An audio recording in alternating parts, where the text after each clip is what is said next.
Hello people, happy Easter to everybody. Hope you're having a lovely day.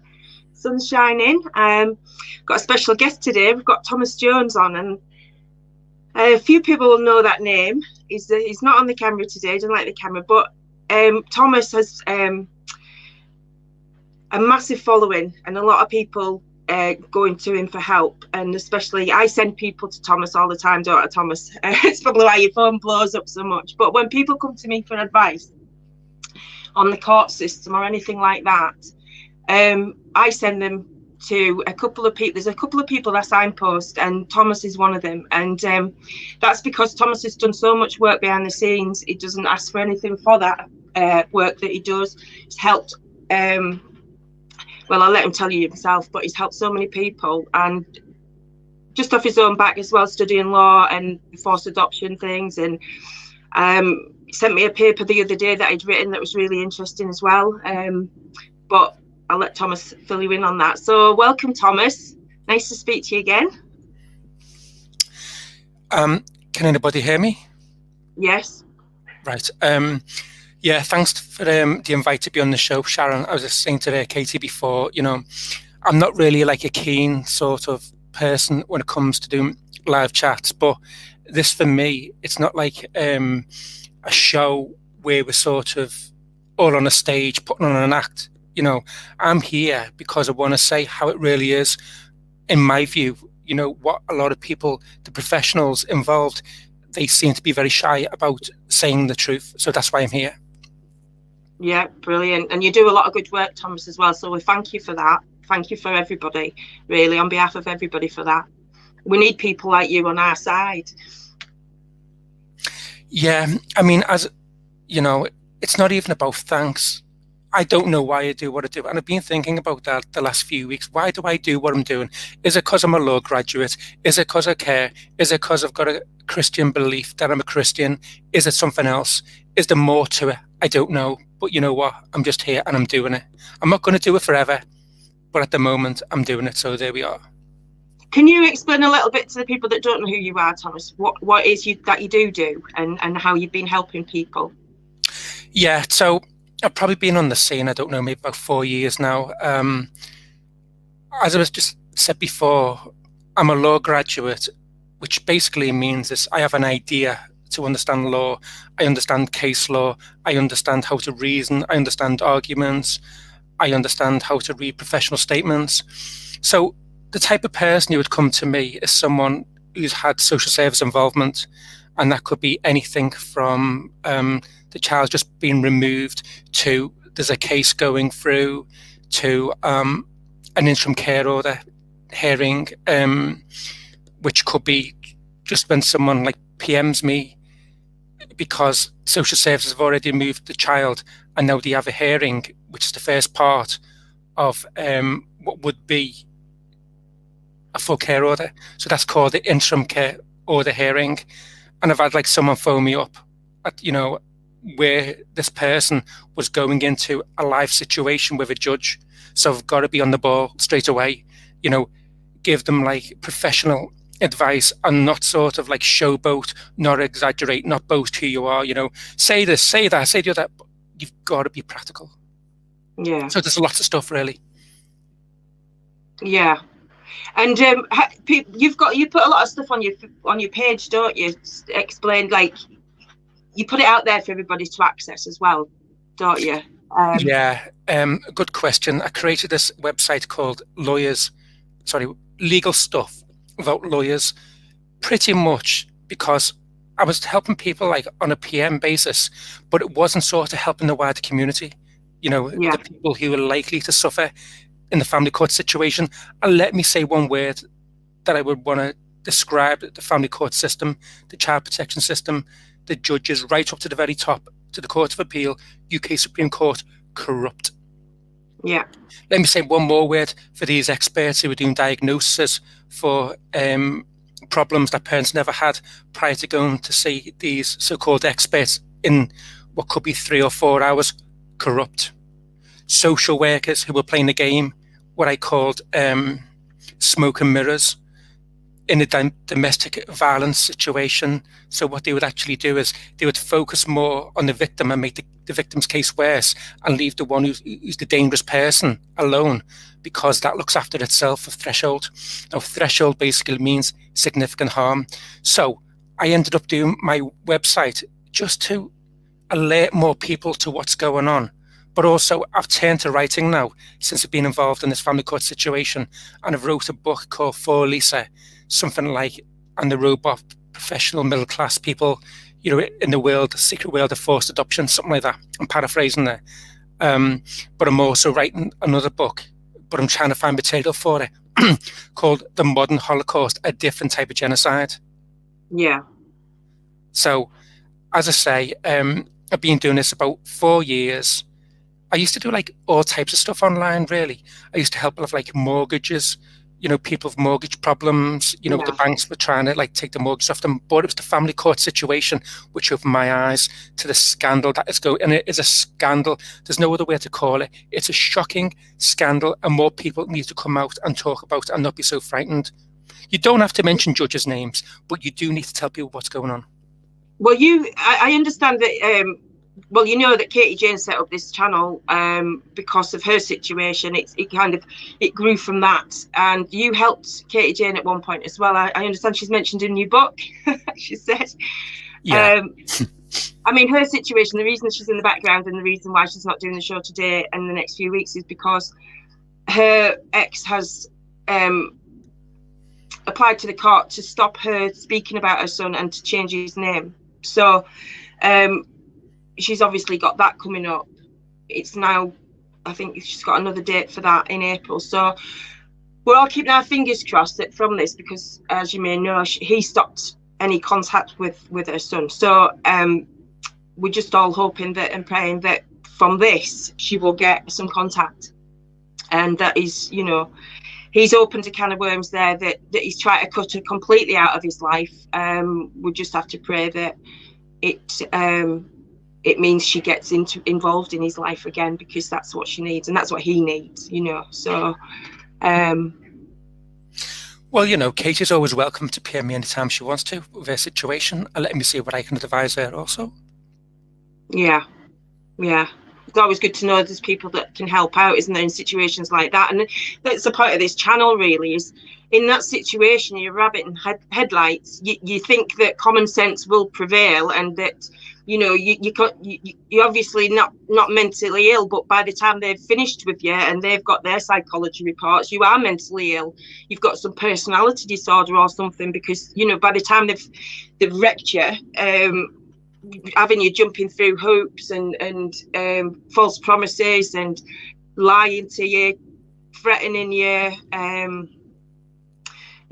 that would affect anybody's mental health. And on top of that, they're taking your kids away from you, or they've already done it. It's going to destroy a lot of people in that situation. And then they use that against you in the court to say that you're not a good enough parent. Well, this is where people like you come in, isn't it, though, Thomas? Yeah, you see, the thing is about the family court, let me just be straight here, as I am in my book For Lisa. These people don't have a job if they don't have sort of parents who aren't perfect. It's as simple as, it's no longer about significant harm for the baby farmers, I call it, in one of my poems, McDonaldization, which basically means a society is run so efficiently and so without value for human beings in a way that it's more like akin to the McDonald's that you see, on every high street, where they've replaced sort of family meals with efficient food, So what I'm saying is the family court system is so efficient, it's so fast. And I use another analogy, such as a McDrive-through, because that's what it feels like to me. These family courts are going through a McDrive-through, because they're going, on the one hand, they've got the children at home. They go through this drive-through, and then you go home and the children's gone, and they think, where's the child gone? How did that happen? And that's all they need to get the case into the family court. And once they've got into the family court, then they've got time to use their creative minds. And trust me, they are creative. There's one case that I'm working on currently. Got to be careful what I say here, but it's a discharge hearing, and this judge is just letting this local authority get away with absolute murder, in terms of a child being harmed. Got to be careful what I'm saying, but the child is being harmed. I can't mention what the harm is, but the child is having a tough time in foster care. And the local authority are saying that the child can consent to non-disclosure of the harm because it's in the child's best interest, put it that way. So I'm trying my best to do something about that. But, these people are frightened of the public finding out what goes on, so we've got to be careful. So the families I'm helping can get put in prison if what I say gets out and someone reports it back to social services. People think that's like, how can they put you into prison for talking about your kids or talking about your case? It happens. Some dad got put in prison for waving at his child across the street. I mean, can you imagine if, for the child's point of view, if the father hadn't waved at the child, how the child would have felt? Like, my dad's not even waved at me. You can't, you know what I mean? But he got put in prison for waving at his child because he broke whatever rule or whatever they put in place. But I spoke to a woman the other day, and she's been dealing with them over 10 years, and the oldest child is 16. And she keeps running away and going to her mum's. Anyway, she'd run away this day, and she was staying somewhere, whatever town it was. And she was in touch with the social worker, and she said, if I can go to my mum's for some food and a bath and a sleep, you can come get me from there. And they wouldn't allow it. So she was missing for another 3 days at some random house, just because they didn't want to give her own way. They didn't want to bow down to the child, what the child wanted. Well, she's 16. She just wants to be home with her mum, and that's all, but they won't allow it. And they're on a plan for getting her home with mum, but yet they're putting restrictions like that in place just to be bloody minded, really, because there's no other reason for it. I mean, why wouldn't you let the kid go home and have a meal with her mum? I'm just reading that comment there. I need to know how a MAPA office can approve a convicted sex offender to go and live with his partner and her 2 kids. It doesn't make sense. There's no sense. There's no rhyme or reason to it, because you get people who are accused of potentially risking causing harm to the child in the future, having kids removed when they've not done anything, and then those that have got convictions allowed to stay with the kids. It's crazy. I mean, the situation, we'll touch on that situation you're talking about in a second. I just want to mention what you mentioned before, and that's about going to prison. It's called contempt. So basically, the judges have got these ancient powers, and I mean ancient powers. Their powers go back hundreds of years, and this is why they get allowed to do what they do. They have immunity. No one can touch them. They are untouchable. They can offer to recuse themselves, which basically means step down from the case. And the situation I was talking about before, a judge has offered to step down from that case. It's called bias, apparent or actual bias. And there was a case called Lord Porter in something McGill or something like that. It's called. But anyway, if a judge is seemingly biased with apparent or actual bias, they're supposed to step down.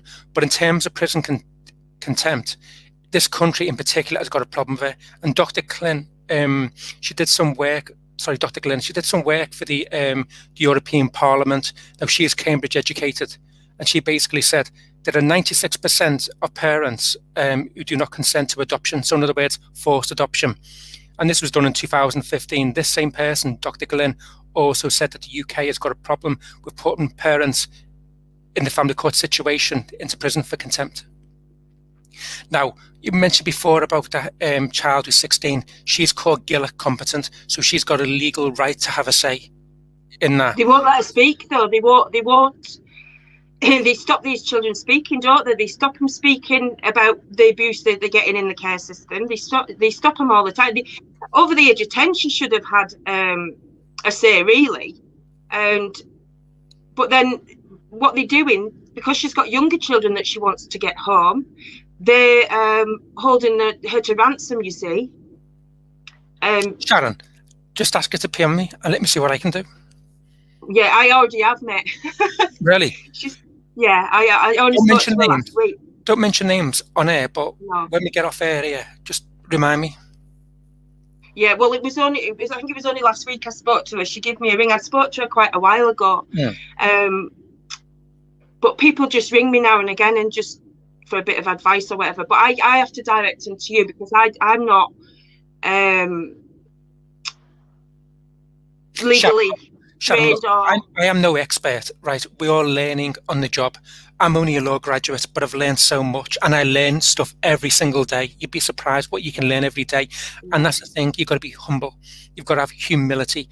You don't know all the answers. When you think like that, you can help people. When you start thinking of everything is when you can't. No, I've got a memory like a fish as well. So, I can, I understand how things work. I just don't remember details so much. Do you get what I mean? I can't remember everything, but it's like I've been trying to put a report together for Anne-Marie Waters. She was on the other week, and her party started to look at forced adoption and things. So we had her on the show, and we kind of explained the situation to her. So she's asked us to put this report together. Well, I'm doing my best, but it's just when you're doing that research, you go back to 2000 when Tony Blair decided that. I mean, Tony Blair's situation. His personal experience of it is his grandfather ran away to the circus or something and left his father with a foster placement, I believe. So he decided that kids were sitting in waiting to be adopted for too long. I think it was about 16 months on average. So he wanted that reducing, which is where all of this white paper came from that led to the 2002 paper. And then again, the standards that they set. I was looking at, there's 29 standards, and they've updated it. I think it's 2014. I think they updated it again. So Cameron had a lot to do with it off the back of that. But this is where the Ofsted then they have targets of how many kids that they get put in adopted. Well, it's easier to adopt a baby. It's easier to put your order in for a baby if they've got plans to take somebody's baby, from them at birth, because they've been working on building a case since they found out the poor girl's pregnant. Phoning people up, we've got a baby on the way, for these adoptive parents. Nothing against adoptive parents. There's a lot of people out there do a lot of good stuff for kids and that, but they've corrupted the system off the back of what Tony Blair was saying about kids being in the care system too long. But what they've failed to do right along the board is invest in the actual family. I mean, when you read through their standards and their, what they claim, the family comes first. Well, the family doesn't come first. Your birth family doesn't come first, for sure. Them creating these fake families comes first for them, because they make shitloads of money. And I know you've done papers on that as well, Thomas, about they wouldn't be in jobs if they didn't keep churning these kids through the system. And when I was looking at the data for the last, I think it was 10 years, you can see how many per 10,000 children. There's how many care orders they've put into the court, how many orders went into the court, applications. And I started highlighting the towns that were over 20 applications per 10,000. And I noticed all of the northeast towns were high numbers. Everywhere around here were either, I think the lowest one was 19, the highest one was 40 something. The rest on average was kind of between 7 and 10 in a lot of areas. But the North Lincolnshire, places in Liverpool, Manchester, and all around the north, Hartlepool, Sunderland, Stockton, everywhere, high numbers of applications to the court. Now, it could be to do with the cultures or the I don't know, the ethnicities in these areas, but It's just, I get so Yeah. many people Can I say around something, here Sharon? Can I that's say something? involved. What I Yeah. think going on, I don't know if people are into conspiracy theory and stuff like that. I'm talking about fact here.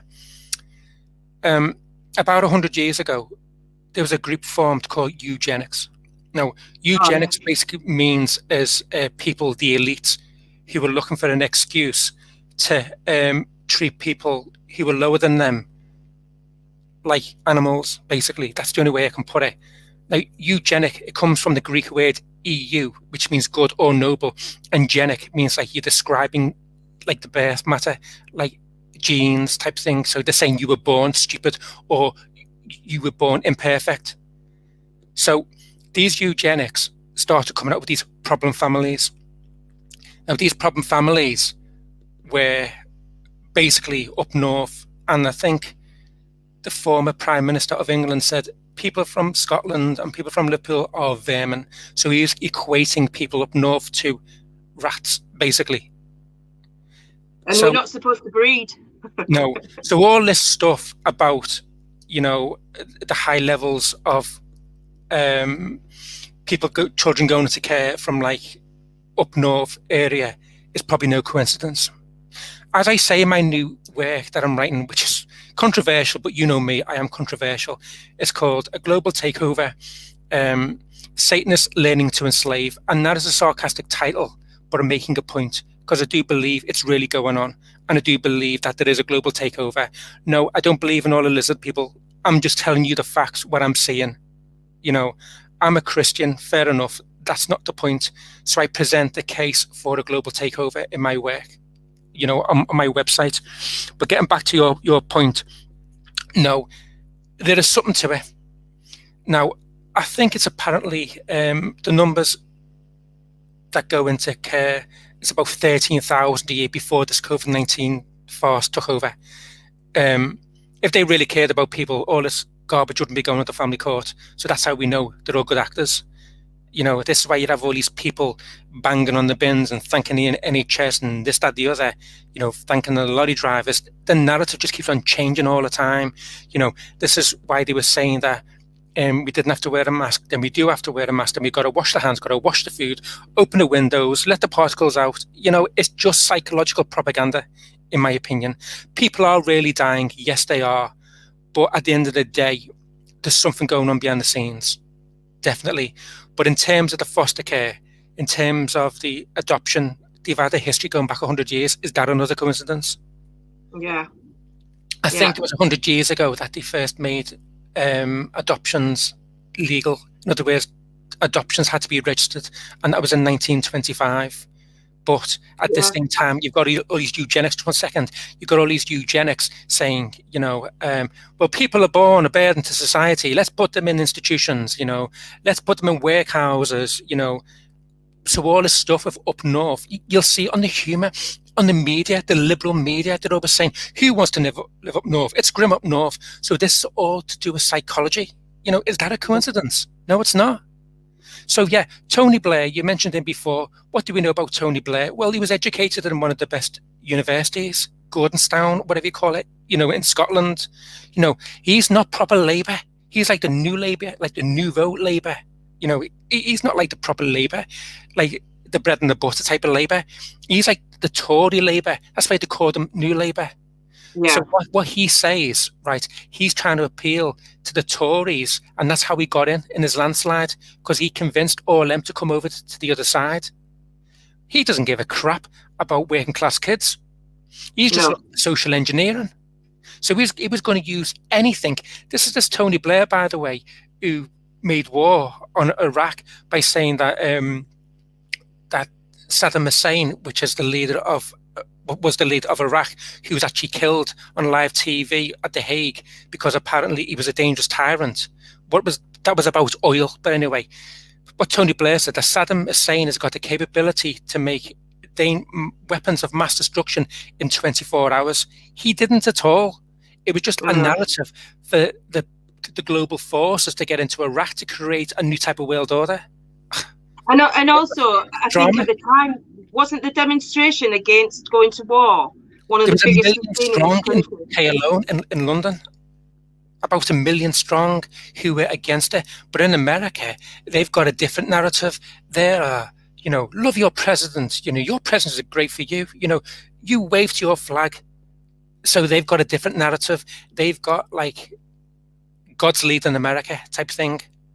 So this is what it's all about. But when you look back, if you were like an alien and you were to come down to planet Earth and you were to look and you didn't have all this brainwashing from a young age and you're looking at what's going on, you're thinking there's a takeover coming here. There's a takeover coming here. First of all, you've got banks and they're getting controlled because the government's given them power to control their money. So they're going to be controlled. But who's controlling the big banks? And you've got like super groups like IMF, International Monetary Fund, World Bank. Where did these people come from? What are they doing? Oh, they're basically lining countries up like the bloody dominoes and knocking some down, propping some up. So there's a massive plan going on, but they're using all these sort of like official titles, but they're all fronts. Because there was like some guy, I'm going to butcher his name here, I think his name's Adam Warshapt or something like that. Yeah, and he was basically elite. And he was saying, look, we need to use fronts because these people are getting clever. These sheep are getting clever. So you start using fronts, and that way you can get away with all types of evil, and no one's going to question you because they're not that bright. Well, this is why. I mean, they've privatised since Blair. They've privatised everything, haven't they? I mean, when you look at children's services, that's tendered out to a limited company. When you challenge them on their children's services, if you went to the head of the council and challenged them on their children's services, and I know somebody's done this in Sunderland, their response that they got was, well, they're not part of the council. They're a separate company. They just got the contract. But they've got the contract because they went into special measures because their Ofsted was so bad for children's services. 4 years later, they're just as bad. But nobody's taking responsibility. Nobody's.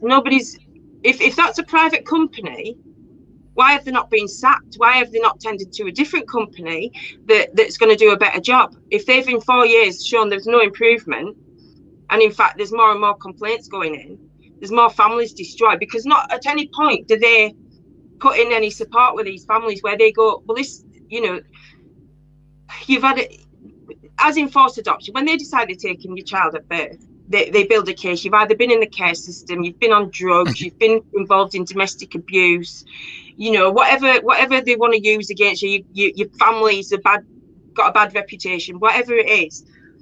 Not at any point do they say, right, you've had these struggles, you've had this problem, let's come in and give you some support, let's come in and give you some education, anywhere area that you're lacking, and some skills and some life skills or whatever you're lacking. Being unrealistic, it costs too much money.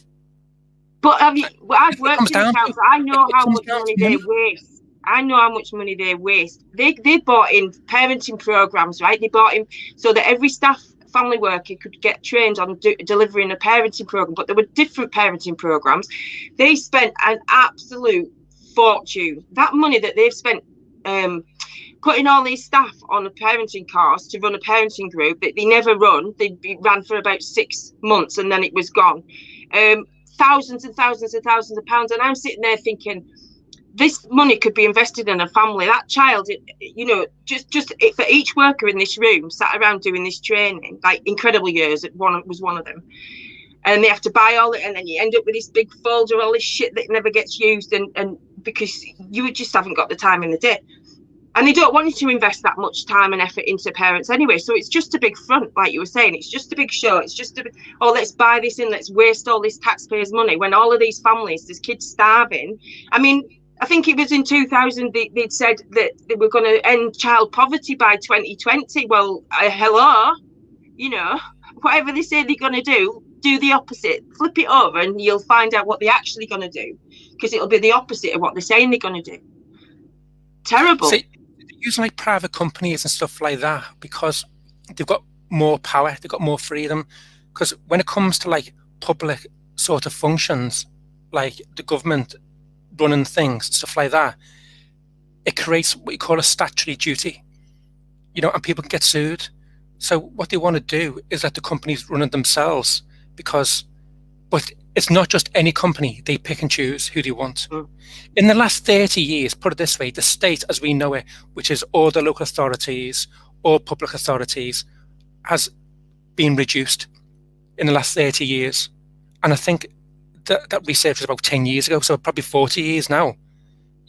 So they're basically trying to get rid of the state as we know it and exchange it with like private companies, but I call it made in Toryism, because basically what they're actually doing is the Tories are choosing their best mates, who are millionaires, and they're running these companies, and they don't give a crap, as long as they can use stats to show some type of improvements. But the things that are negative, they won't focus on them. They just, they have like a soundbite, and so if there's like an investigation and stuff like that, it's not going to go any further. All they'll do, if a company is found out to be bad, all they'll do is, okay, put that company to the side, let's get a new one in. And that's all they're doing. Do we talked about parents before? Do you know what they're doing now? And this is what I know for a fact. They're doing parent courses. And if you can show that you can parent, that you can do an online course, you can have your child back. Honestly, but I know that these parents are free. I'm actually telling parents now to do these courses. Is that bad? Yeah. That's the hoops they have you jumping through. It's keeping people in a job, isn't it? I mean, the most success I had with families, and I worked with hundreds of families, the most success I had with families was when I went to their house. I came to meetings with them at school. We sat around and spoke about the child's at the centre. I went to the house. I observed the family dynamics. I got involved in what their family values were, because every family is different and they've got a right to have a family life that they choose, as long as it's not harmful to the children. And so when you work with a parent on a personal level like that and work it around their circumstances, they can improve massively.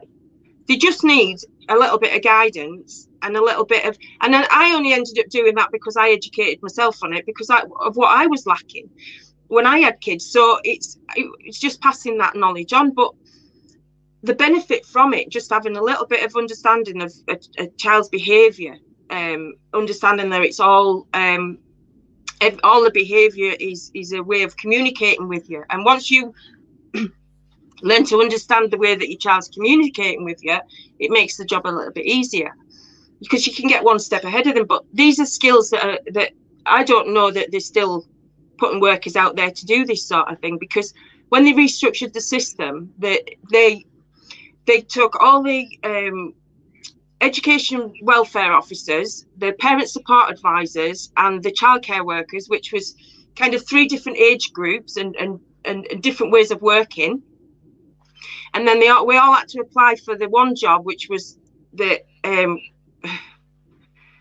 I can't even remember what it was by then, but to do with parenting.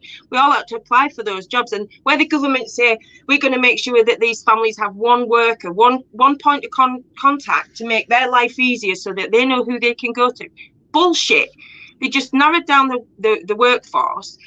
They put people in there that weren't skilled in those areas to cover everything. So if you had 6 children in your family, all different ages, all different problems, that one person's supposed to know how to fix or help you fix that range of problems, instead of having, we've got an education problem, let's go to the education welfare officer. Sharon, but ask the question, why? Because they don't want to help families, they just want you to fail. No, you're looking at a qualitative answer. It comes down to money. It's cheaper to use one person instead of several. But then when you look at how much it costs in the care system, the investment that is too expensive to invest in the family. That's their baby. They've had their baby for hundreds of years, well, at least 100 years anyway. They don't want to, take their baby away. That baby props the economy up. We've got an economy prior to COVID-19 anyway of about 2 trillion, which is like 2 followed by 12 zeros, right? Now, welfare is like a very, very small proportion of that. But if you take out, I've never worked out the maths or the economy behind foster care, adoption, blah, blah, blah. But I tell you what, that would be a good lump sum of money in that economy. And that is keeping that economy up. So we've had that for 100 years. come on, let's be realistic. What about the slavery? Did they decide overnight, you know what, it's terrible that we're doing this to black people. Let's just stop making slaves out of them. No, because they found a new way to make money. That was keeping the economy going. Before that, they were like selling like drugs around the world on ships and stuff, you know. And then they like put a law in place where no one could do that anymore now. And now, you know, they took control of the pharmaceutical companies about, don't know, 100 years ago, whatever it was. It's all a game. And this is just the game that we don't see because we weren't born then, because we can't put it all together. But there's actually a pattern to it. Now, once they get rid of this foster care, they're going to have to find something else. So they're going to have to find another group of people to exploit. But what you're saying is true. Look, most of the people who come to me, domestic violence, relationships, bit of neglect. I think I said this to you last time when I was on here. It's something really, really trivial. You know, missed dentist appointment, missed nursery appointment, dirty dishes in the sink, dad smokes weed, you know, just really, really trivial stuff like that. That's how they're getting forced adoption through. And the judges are just like giving out smarties. Who wants an adoption? Do you want an adoption? Do you want long-term foster care? You know, you choose. And this is what they're doing. The local authority are keeping the judge in jobs. Because the local authority barrister who's representing the parents like 5 or 10 years earlier, they become the judge in 5 or 10 years later. So it's quid pro quo, favour for a favour. Yeah. I know honestly, judges that have got their own solicitor. A judge up here that's got their own solicitors firm, so they're raking it in all the way around. And she's vile. She loves taking kids off of parents. You know, when they direct you towards a solicitor, I know from when working in team that they used a certain family, because obviously different solicitors, you know, have different skills. So when it's the family law solicitors, the social workers are using the same one. They're telling you where to go to get a family law solicitor. They're all. Sharon, please interrupt because this is really important, and you've just sort of touched on a really, really significant point. Look, if you've got a solicitor which is very close to your local authority, sack them and find another one about 30 miles away, 40 miles away, 50 miles away, because the likelihood is that local authority is providing those the law firms with work. And what I know now, I didn't know before, the solicitors work in partnership with the barristers, so you might get a brilliant barrister but a really shit solicitor. And the judge that I spoke to, he's retired. I said to him, are there any solicitors around this area that would actually fight the corner of the families that I'm actually working with? And he said, he named one solicitor, so she's pretty good. He says, but on a whole, they get so well paid off the council, they won't go against them. So when you've got that solicitor, they're going to just side with. They're going to do very little for you because you're getting paid too well. The bonuses they get from the council's too great to risk, so they won't actually stand up for them. And this is why I say to parents, go find a solicitor out of town because it's less likely to be linked to that council. Sharon, do you have proof that the solicitors are getting paid bonuses from the councils? Well, what the judge said to me was they get paid too well from the council because they work both sides. So what you're trying to say is it's all legal aid, Sharon. It's all legal aid, right? Because legal aid doesn't pay that much money. However, when you've got like many cases on legal aid, it keeps them partners in a luxury lifestyle. Yeah. Definitely. Well, I know as well you mentioned about, I think early on you mentioned about the psychology reports and that they're not even proper psychologists a lot of the time. I know they used to use the education psychologist. Well, I know he's obviously anybody can do a psychology degree. Let's face it, you know, you just have to have a good memory, I think. But it's when you're education psychology and you're that's why most of them, don't they, when they go into court, they kind of say, well, it's possible or potential, or they use words like that. So they can't actually say you've got something wrong with you, but they'll sort of suggest it, if you like. Yeah, I mean, I did it like my first year of psychology and I thought, I hate the subject. It's corrupt. There's something dark to it. This is where I learned about all eugenics and stuff. You know, when I learned about all the social Darwinism, you know, the controlling people and stuff. Psychology's got a history of about 100 years in this country. It's what we call a social science because it's new. The previous sort of sciences were like the main ones, like chemistry, doctors, like proper science, medical science, whatever. But this psychology and psychiatry has only got a history of about 100 years, right? Psychology basically means the study of the psyche, the mind, how people function. But I've seen psychologist reports, which are normally you'd expect a PhD. Now, a PhD in psychology, you'd expect, 6 years research. I've seen some that are called like forensic psychologists. And that basically means that they've probably done a 6-month course on top of their normal psychology degree. And maybe they've got a master's degree, which is like an advanced degree. But in terms of being an expert, it's trivial. It's trivial. And I'm the one who studies psychology. And I haven't got a degree in psychology per se. But I know enough to understand you're not really qualified, mate, to state what you're putting in a report. But listen to this. Sorry, go on. I was going to say, they don't go by medical evidence. They don't need medical evidence. They do what we call a statement, what I would call a hearsay statement or a circumstantial statement based on what the parent is saying in that one-day assessment. Whether I say 1 day, it could be 3 hours, it could be 2 hours. And these people have no qualifications. They also have law degrees, believe it or not. I say LLB because they're my qualifications. LLB. Why has a psychologist got LLB? Because they're being trained how to be like a fucking Spanish Inquisition, excuse my French. Yeah. And these kids who go before them, and your kids sometimes, I call them iPhone families. Do you know why? Because all they have is an internet phone. They have an internet phone, they don't have a computer, they don't have a scanner, and they're expected to defeat what is essentially, I've seen up to 4,000 page called bundles, family called bundle. Now a bundle just basically means is all your papers, all your files on your case in a big massive bundle. And that could be up to 4,000 pages, could be more, but usually it's about 1,000 pages. They're supposed to defeat this. These judges don't have time to read these fucking bundles. They just don't. But yet, and the parents don't even give them. They don't have a chance to speak to a judge. They don't have a chance to speak to a judge. Everybody listening to me, you make sure you speak to that judge before they make the interim care order. Because guess what?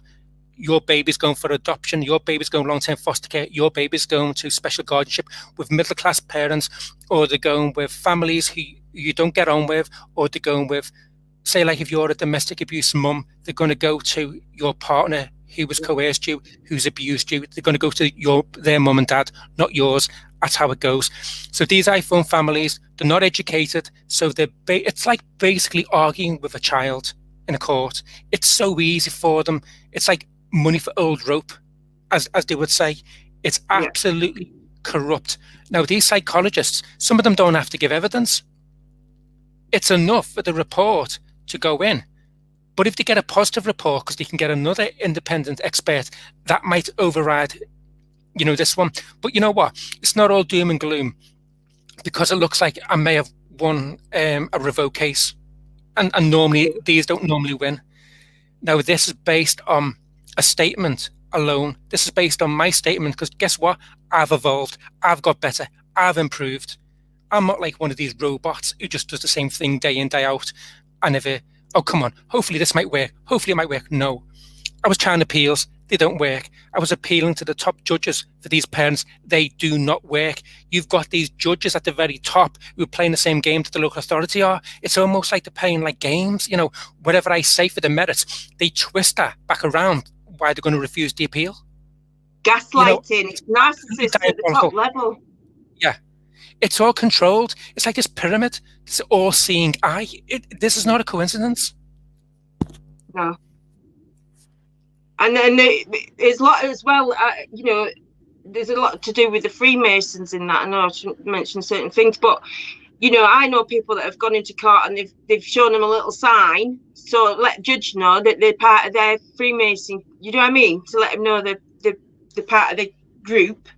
And in order to get off things, and that's probably why. Sharon, explain to people what Freemason is. Explain to them properly. The Freemasons, it's like a elitist group, isn't it? Well, there's so many different levels, though. That's the thing with that. Adam Weishaupt that you mentioned earlier was responsible for a lot of what they call the Illuminati, and so they belong to this group that at the lower levels you believe you're just a charitable organization doing good for your community, but you're not allowed to. It's like what goes on in Fight Club stays in Fight Club. So I know we're not supposed to talk about anything, but I've known people that have been in the Freemasons and left the Freemasons because they've lost their business or whatever, because they target like local businessmen and things and get them involved, and then if there's a contract comes up for a builder that's in the Freemason, he'll get the contract because he's part of their elite group, or it's favors for friends, and they're all putting in the pot, but they're all taking out. But when you have to kind of show how narcissistic or how what's the best word, perverse, I think, to get up to the higher realms, but it's fed down that pyramid, and they tell you on a need to know basis as you go up the ranks. They tell you more, but the story changes even then. They've lied to you at the bottom levels. But yeah, so it's favors for friends, and they're all part of this elite group, aren't they, that they call the Freemasons. There's a big Masonic hall in Sunderland, which is probably why they're getting away with so much child snatching there, but yeah, it's interesting. It's like with Blair with his school in Scotland. I mean, they're big, massive Freemasons, sort of. Sure. Can I just touch upon one thing? Do you know, it will be a book eventually, but in my global takeover, Satanist learning to enslave. Guess what? Do you know Bin Laden, that guy? He was the leader of Al Qaeda. He is a terrorist. Don't get me wrong, he is. But ever guess what he found in his? He was in the CIA, wasn't he? Well, he was basically. No, that's not actually. I'm trying to be accurate here because I don't want to exaggerate stuff. What it was, as a put in my book also, they were basically trained by the CIA to fight, because he's from Afghanistan, right? So they were trained to fight the Russians, and they formed a group called Al Qaeda. But they were trained by the CIA to use like these sort of guerrilla warfare, and then they were allowed. All his groups, all his friends were allowed back in America, and this is why the Twin Towers went down. But never mind. So Bin Laden, in his compound, when the special forces or whatever, they actually broke into his home when they were looking for evidence against him. They found Illuminati bloodlines in his compound. And where did I find this information? From the CIA website. They keep it in the family. All these people, they're all related by blood somewhere down the line, and there's good guys and bad guys in that mix that are all still in that bloodline. I think they refer to them as white hats and black hats in America, but I mean, Trump, he's considered a good guy, and he's part of the bloodline families as well. When you trace back to is it 13 royal families or something that it's created from. But it is about world dominance, a whole thing. I mean, when you hear about 100 years, I remember reading a book that was written about social work, and it was the turn of the kind of, not this century, the last century, when there was a lot of poverty and famine and things, and the local women were helping each other out. They were providing a voluntary service to these other parents and children that weren't doing so well, and that then get taken over by what they call social workers, and then it became part of that establishment, really. So they stopped, and this is where we need to get back to, I think, Thomas, is our local communities, and there's a group in the northeast called the Lionesses. I interviewed last week.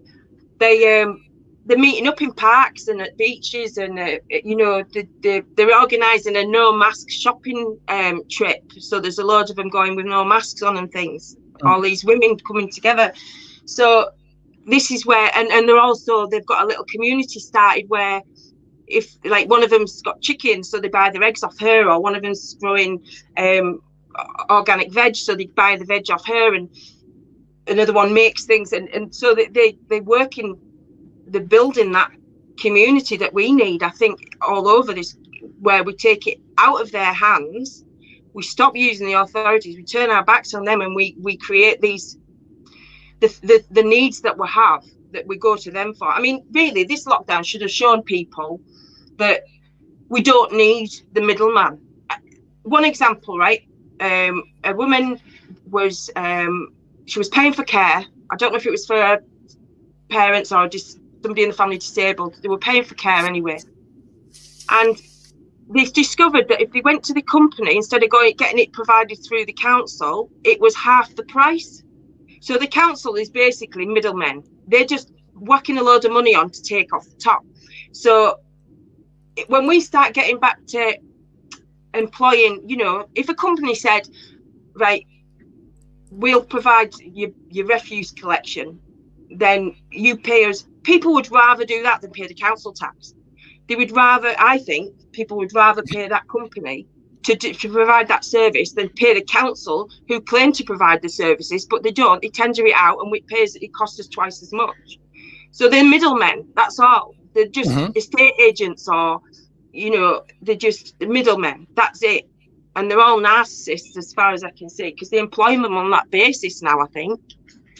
See, Sharon, what's going to happen is, and I've put this, I've sort of hinted at it, because I'm very careful when I'm trying to explain a concept to the public, to the people, because I don't want to be branded this conspiracy theory nutter. I never used to really think like that. Well, I did. We're conspiracy analysts, Thomas. Conspiracy analysts, because most of it's true. I know that, but thing is, I don't want to sort of put the two in the same basket. You know, foster care is one thing, adoption is another, special guardianship is another, but it's entirely different to you know, the global picture. You know, but they are both important. But what you're talking about now, right? As I say before, I'm a Christian, and this is what I believe, and I put the case in my book. Well, what will be my book? What's on my webpage? The Global Takeover. You know, Satanists learning to enslave. I believe that Jesus is going to come back. It doesn't matter what anyone else believes. I don't believe it. I know. I'm convinced of it. Right. So we're going to get these Satanists, and they're going to come out within the next, I don't know, probably 5 to 10 years. Right. Because they've had like hundreds of years on us, you know, and I believed they're watching some type of live scroll, and they can see pictures, so they know what's happening all the time, you know, and they know if they're watching one thing and the public start doing another, okay, they'll focus on a different picture. And this is what they do. They keep on using different strategies. Like Labour were trying to get through the ID card in about 2006, and the public refused it. So guess what? They go a different route. Yeah. And then you start focusing on biometrics. I always wondered. I knew that they would try to bring communism in, right? Worldwide. Yeah. And I just thought, right, to get communism, you've got to get rid of the middle class. Yeah. And I knew that being on the street, fighting against forced adoption and all rapes and whatever else, immigration, whatever else, terrorism, the middle class happily going along their business, making the money, ignoring everything else because their world's not affected by that. They're not affected, right. And that is the material point. They are not affected, and that's why sometimes I look at middle class like robots. I use that for a reason, because they're out of touch. They're not affected by the poverty. They're not affected by the children being stolen. They're not affected by just really, really terrible lifestyles. So what happened with all this pandemic? It was an answer to my prayers, in a sense. And I know it's been shit for a lot of people, but I can't help but see the benefits of it. I can't help but see the positives of it, because really, I was saying we need to shut this country down. We need to bring it to a standstill so that all of these systems break down and people realise that it's just a corrupt system that's not doing any good for anybody, and we need to get rid of it. And when you bring it to a standstill, people will realise that it's not necessary. It's unnecessary. All these civil servants would be out of a job if people actually woke up. But I'm thinking, well, how are they going to get rid of the middle class? If I know they won't support us on the streets because it wasn't affecting them. So here comes the pandemic. Well, small businesses, you've got to shut. This is how they bring in the communism, because they get rid of the middle class. How they do that? They close your businesses down with a fake thing, so that you've got no choice. You go out of business, and then we're at a level. Then everybody's on universal credits. Universal credits is already in there ready and waiting for everybody to have to claim universal credit. Being furloughed, that's what you are. You've been given a little bit of a bridge from having your own business. Where's the money coming from? Eh? Where's this money coming from? Exactly. So what's going to happen if they keep on like bailing companies out? The banks are going to foreclose on all the properties, all cars, anything with a value. They did it back in 2008. They were like, people were missing one payment mortgage, they were gone.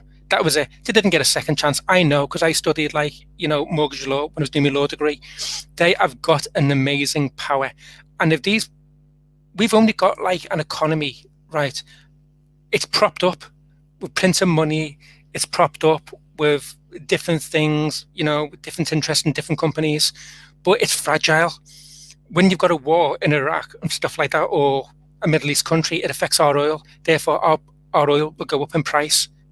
So we don't have any money. You don't have money. I've said this in my paper too.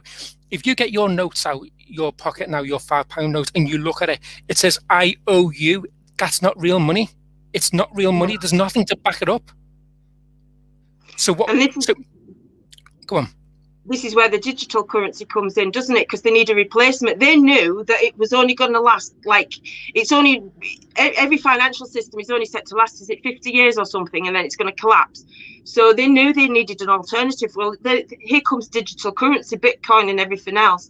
Well, I'm still hoping that we're going to get the gold-backed currency, which is, I think, as well, why they were trying to encourage everybody to sell the gold.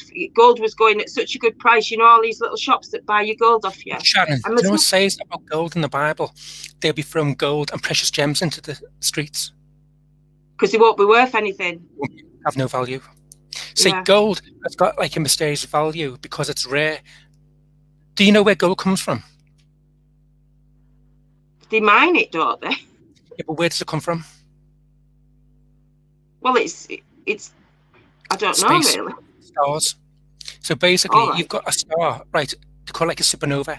So you've got like a large star, and it explodes. It creates this impossible heat, and this creates all types of precious gems, all types of gold, and everything else. And then the gold eventually finds its way down to, because we're spinning around this sun like 180,000 kilometers an hour, whatever it is. Okay, and that's how we get gravity, by the way. But the thing is, everything, the stars all around it, it all falls down onto the planet. So this is how we get gold, right? This is how we get gold in the ground, because over the thousands of years or whatever, it forms into the ground. So that's how we get gold. So gold is rare, right? But if the Bible's telling us that we're going to be thrown things into the street, you were spot on. It's going to have no value for whatever reason. I don't know what that is, but it's going to have no value. It's like when they said this toilet rolls were all getting bought up. Did you see them all? For me, that's called psychology. Yeah, because straight away for me, I was like, well, that doesn't even make sense. The only thing that I could make sense out of it was in Venezuela. They were saying there was a big headline about the toilet paper being worth more than the money, more than gold in Venezuela, because of what they'd done with the communism. And so for me, when they started the shortage of toilet rolls, all they were saying was, with the symbology and the little joke that they have on us, is you're going the same way as Venezuela. We're bringing in communism and this is it. And that's what I got from the toilet roll situation. I mean, I think that's a complex answer, and I think the average person is not that intelligent to think that way. I just think they just thought, we don't know what's going to be left in the stores, because the government was saying there's going to be some problems with supplies. Yeah, but they control the supplies. They can make it look like there's a shortage. Of course all they have to do is have a few people. You put it all over the media. They control the media. They control the supply to the supermarkets. They make you feel that there's a lack, and that's how they keep everybody. They make you you better get your vaccination before it runs out. We've only got so many.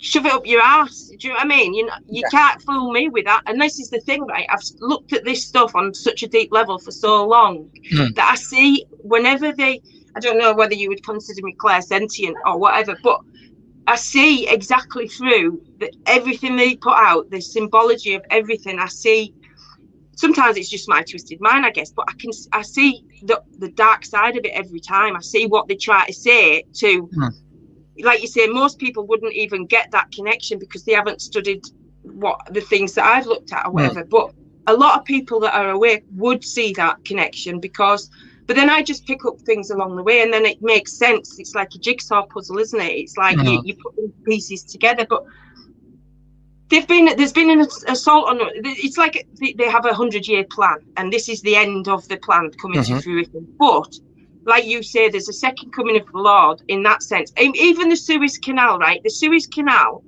where that Evergreen container ship was stuck, right? Apparently Putin had a hand in that. But where that was stuck, I saw a woman explaining, she's only woke up this last year because of all this stuff as well, but she's done a lot of research on the astrology of things, right? And where the sun was, where the planets were and everything. And it's like where you've got your astrology symbols, it's like giving birth to the sun at that point in time. And also that part of the Suez Canal, it's in question, but they believe that was where Moses parted the sea. And it's symbolic with the lining up of the planets and the stars and everything else, and it's all symbology. So that's worth looking into if anybody's interested in that. Somebody sent me an interview the other day with this woman on it. I can't remember her name though, unfortunately. Terrible fish brain. But you are joking. Do you know the way you call yourself fish brain? I'm severely dyslexic and I have problems. I've had to keep on taking notes. You don't have a fish brain. Stop being harsh on yourself. It's what they call. I did my it's like a chart. It's based on the Kundalini, is it, or something? Anyway, I was considered empty head, which means things come into my head, but they don't stay there. So if I'm on a subject, things can come into my head and I can talk about them. But if you ask me a question, exams, I'm terrible. Can't do exams and things. But yeah, Sharon, that's why the skills. They told me I'm thick in school. They told me I would never get a good job. Mind you, they probably are right because I've been on the sick for years. But they didn't also tell me I was going to get a law degree at the same time. But I mean, because we are programmed from a young age to listen to the authorities, listen to what they say about you, and you don't know enough at that time to challenge that until you leave school and you get out of that sort of what I would call that propaganda machine. That propaganda machine is going to determine whether you're going to get a good job, or you're going to be flipping burgers at McDonald's. And I'm not having a go at people who flip burgers at McDonald's. We do what we do to feed our families. I'm not saying that. I'm just saying they decide who they want to be successful and who they don't. So what they do, they have these education systems like Eton College, which is where the Prime Minister goes, and they have all these private schools, and they are extremely expensive to go. So guess what? The poor people can't go. So what they do is they create grammar schools. But you can get like kids on a council estate who go to a grammar school, pass this shitty little exam, and then they're converted into a Tory for life. So they have all these. And you know what? In Ripon, they had the grammar school over the road from the comp, which meant there was a natural divide between them and us, if you like, from the comp and the not that I went to Ripon School. I worked there, I didn't go there. But yeah, just having the schools opposite each other, it's like, you know, just little things like that. Everything is their agenda, everything. If you want to see what's going on, you've got to look at what their agenda is. You've got to follow the money, and you've got to realise that everything has been manipulated. Everything that you've been taught, you've got to forget and go look for yourself and use your intuition to guide you, because that's how I questioned even from a child. It's like going to school. I thought, what is bollocks this? How's this going to help me in my future? And so I opted not to go. I skived off school an awful lot, but you didn't have kiddie catchers so bad then, so many years ago. But I think that gave me a big advantage. My mum, being a twin, I got a twin brother, so my mum didn't think we needed to really go to school till we were 5. We didn't go to nursery out like that. She just waited till we could walk ourselves to school, basically. And I think that benefited me as well, that I didn't get put into that system. although we're talking about the 70s, it was slightly different then, but they have had a 100-year plan. So you've got to take that into consideration, because as well, 2015, I think it was. Plan, you're joking, aren't you? They've got about a 500-year plan. Wouldn't surprise me if it's 2,000 years. That's how brilliant it is, if you're looking from their point of view, tactically. Yeah. But I think they cut it up into, they have like a plan of their lifetime, don't they? But they don't even care whether they're not even going to be alive to see it, because they believe that they'll be reincarnated somewhere down the family chain, because that's where all the inbreeding came from, wasn't it? To keep it all in the family, swapping around different like between those families to keep the money in within those families as well, and the power. So the eugenic, the idea that you were born that way, so therefore they wanted to create the bloodlines, even if it was cousins, even if it was closer than that, in secret. It wouldn't surprise me if many like brothers and sisters, in these groups. It just wouldn't surprise me at all. Now, we don't really want to talk about the Satanists, but they are real, and it is going on. But I'm very careful what I say about that. I wouldn't even mention it in the paper, because I want to create an opportunity at another time to write my own way about it. I'm going to put the case for the Satanists being real. That's how I'm going to put it. So I don't really want to mention it, because I don't want people sort of saying, "Oh, your conspiracy theory, this, that, the other." No, I'll present the case, and if you want to believe it, you believe it, and if you don't, you don't.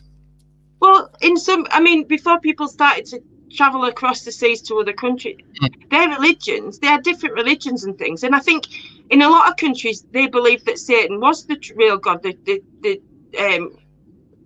Prince of Light, or, the true God and things like that. And I think when you look at a lot of these religions, they're based on satanic stuff. I don't think the way they treat the women and the children and things for a start, and the way they make animals suffer, it's satanic, isn't it? It's like it's like a blood offering. It's always a blood offering. The mutilating and harming and psychologically damaging, and that's their life. Sharon, why a blood sacrifice? Why? Well, they sacrifice to Baal, don't they? There's a long history of sacrificing to Baal. Why a blood sacrifice? I don't really know the meaning of the blood sacrifice. It goes back to the Bible, because they used to sacrifice animals in the Old Testament, for people's sin. But then Jesus... well, they did it with the blood on the doors, didn't they, to protect. Was that Moses? They put the lamb's blood on the doors so they'd know not to give them the plague, wasn't it? Yeah, basically the blood was protecting them from like the plagues, which had been sent around. But basically, it comes about the blood because there's life in blood for whatever reason. It's like you read the Bible. It was still like like the blood, but like when a person's being murdered in the Old Testament, it says in the Bible, and the blood screamed out. So the blood can talk. The blood is alive.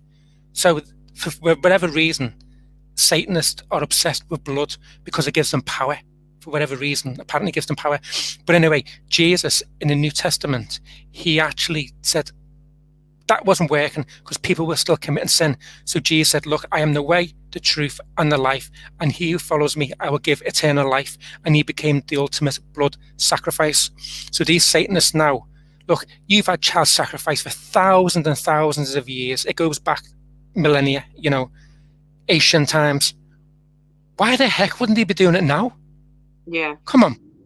Let's just wake up. Yeah. Well, you just have to look now that people are more aware of adrenochrome, because when you talked a few years, even just 2 years ago, about them drinking babies' blood, they'd go, "What? You just talking, you're nuts, you." But actually, now that they understand that adrenochrome is a thing, and that there's I don't know about what you just said before, that adrenochrome. I think they talk about like the adrenaline maybe, and some type of, Well, the adrenochrome is the blood source from children. They terrorize them so that it gives them more of a high when they drink it. It's like the elite's drug of choice. How do we know this? This is hearsay. How do we know? No, you research adrenochrome, honestly. But if you take a child's blood, it if you get your blood cleansed using a child's blood, obviously that blood, you know, your cells replenish, don't they, to a certain age, and then we start to rot, and that's when we get old. But this part that it gets sort of blurred. Look, I've got a degree in law. I'm not a medical doctor. I don't have a PhD, you know, in medical doctor stuff. So when they start talking like medical stuff, my legal brain starts thinking, based on what? Are you a doctor? You look at Silicon Valley, adrenochrome in Silicon Valley. They sell it in Silicon Valley. They create it in Silicon Valley. They harvest. This is why they harvest so many children. They harvest organs and everything from the children. This is why they push for late-term abortions, so they could harvest the organs of babies. But Sharon, what I'm saying is everything you say validated with proof. See, there's plenty of proof out there. There's plenty of stuff out there. If I'm helping like a parent in court, right, I can't say X, Y, Z, whatever, unless I can validate that with evidence. So what I actually do, I actually take the case that I'm looking at. Now, I can't do it for everyone because it's extremely time consuming. So I will normally guide. But if I'm actually writing, you know, a parent's case, which I'm not really supposed to, but who gives a shit? You got to do what you got to do. So if I'm writing a parent's case or whatever, I've got to be able to pull their case apart before I can get to my stuff.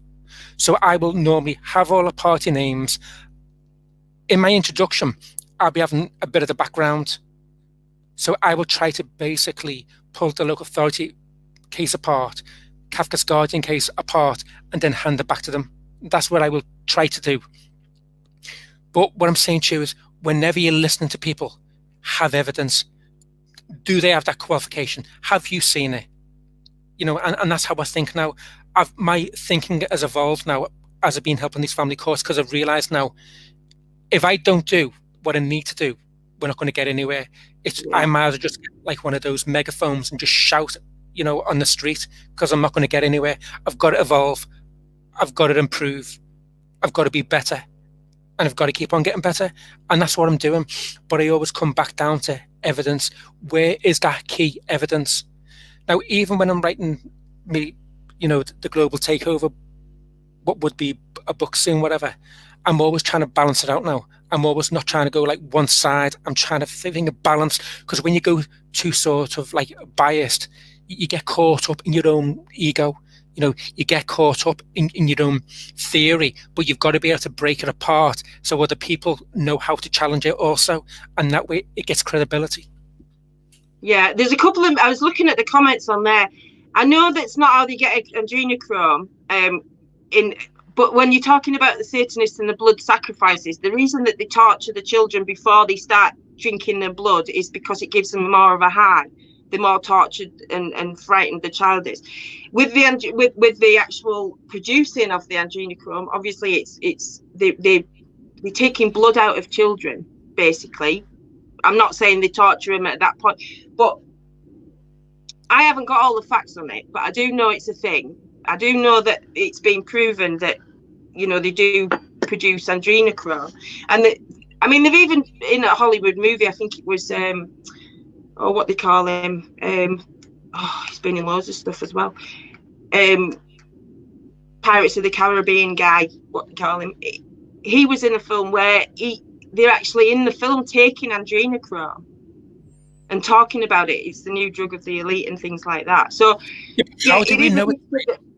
But that point I'm getting at, if I could look at evidence and I could look, because look, I'm looking at like 40, 50 page psychologist reports. I'm looking at what they're saying. I'm looking at the theories. I'm looking at the attachment syndrome, the blah, blah, blah, the other garbage they're coming out with, psychological problems, disorders, you know, borderline personality disorder. I'm looking at that and I can go, okay, yeah, I get why you're saying that, but I can't find it on the evidence. Hello? There's no evidence to say that. And that's why I'm helping the cases that I am. And I'm being better than what I was previously, because I'm starting to think more critical minded. So, but I've never seen anything about what you're talking about on a piece of paper to prove to me by a medical doctor that says, look, we've done all these tests. How would you support the hypothesis? You'd have to have a bloody child and take it from it to prove that it did exist, is what I'm saying. But this is where all these children going missing. This is what they're saying about all these children going missing, especially in America, right? There's lots of different reasons that children go missing, and that's only part of it. but thousands and thousands of children go missing. They get found out, they get trafficked out, they get used as slaves. There's lots of things that when they're taking children away from families, I mean, children go missing from the care system all the time, and I think the more kids they put in care, the more access these people have got to other people's children. You know what I mean? So when it comes down to it, everything is an assault on the children, isn't it?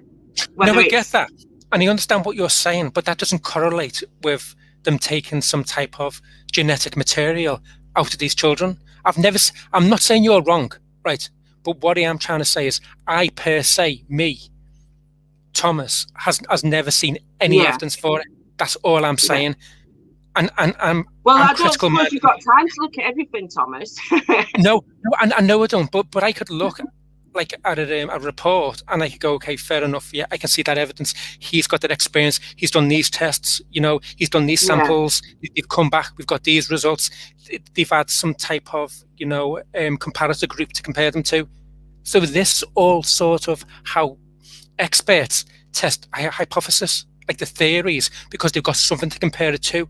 What I'm saying to you is, I haven't seen any type of evidence like that. Yeah. Because it's going to be difficult too. Thomas, changing subject. I mentioned earlier about all these standards. These standards, the 29 standards. Have you looked at it? I think it might be quite interesting to look at those standards, because it lays out what qualifications these social work managers, the psychologists, and everybody else is supposed to have. Because it was just something that came up when I was writing all the stuff down yesterday. I said to my mate, it'd be interesting to get a survey out of these standards to see, actually, or even putting freedom of informations in, to see if that manager that's dealt with that case has those qualifications that they're saying that they have to be in that position. Because I'm guessing not in a lot of cases. Well, actually, they've got to register. You've got like Social Work England, and they know what their qualifications are, so they know if they're qualified or not. So that part is legit. Now, there are some social workers who've been struck off, or they've got a bad mark against the name, and they've had to postpone registration. So we know those who are qualified and those who are not. Yeah, but there was a specific for the adoption service. I'm guessing, knowing how they work, because I know when parents or grandparents have said to me, and the social worker that's dealt with their family that's taken their children, that they've newly qualified social workers, they've taken the children, and then within a short space of them children being removed, that newly qualified social worker is now promoted to senior social workers and things like that. There's incentives. The people say, you don't get paid for taking children. Social workers don't get paid for taking children. They get incentives. They get promotions. Exactly. And so a child is worth, it may have gone up now to an adoption agency, £32,000. Just one child, £32,000. Now, it's slightly less if you get two children together, but you're still talking thousands. So there's a massive incentive. And also the social workers do get bonuses. They do. I know they do. And they also get progressed in their career. But you take a social worker, what creates a bad social worker, an evil social worker? When you've gone through the system, you've got to come back down to practicalities, money, mortgages, paying landlords. So you know that they've got to be that way, or if they don't, they're going to lose the job. Yeah. And then they get groomed into being who they are. It's the same with, lawyers. I believe that when they first went to school, then they went to university, they came out, we're going to change the world, we're going to do great things. And they found out, shit, the world isn't like what I thought it was. I've got to do this or I don't have a job. Well, I know for a fact, a couple of years ago, probably three years ago, a young girl I know that was, she likes money, let's say, but she was going off to do a social work degree. And the first assignment, the first shadowing assignment they go to a team, don't they, and you spend so many months with that team. The first one she got was working with the team and a social worker who was in the process of putting the paperwork together to remove somebody's child, because this woman had had children removed in the past, so it was perfectly justified that they would just go straight in and build a case while she's pregnant that she wasn't going to keep this child either, because it's laziness as well a lot of the time, because if they've already got some paperwork they can just dig out and regurgitate. They quite often do that, and some of the stuff that you see in these reports is being regurgitated from files from years back, and it doesn't even make sense anymore in the new files, but they're just lazy sometimes. And I think that so her first placement was working with a social worker on removing somebody's child at birth. And then she went for a second placement, interview for a second placement, and she had to role play taking a child at birth. So for me, social services now is just steering their social workers towards removing children. There's no, why not role play? How would you support this family if they were at risk of losing their child? What sort of things would you put in place to make sure that didn't happen? That wasn't the role play she had to do, you know. No, you know, and you are right, because there was this report called Featherstone 2018. It says there's an adoption train that cannot be derailed. So Yeah. Once they decide adoption, and I know when they've decided adoption, because they have like these, you know, the paperwork it's a social worker, by the way, who takes to court, not a lawyer, a social worker.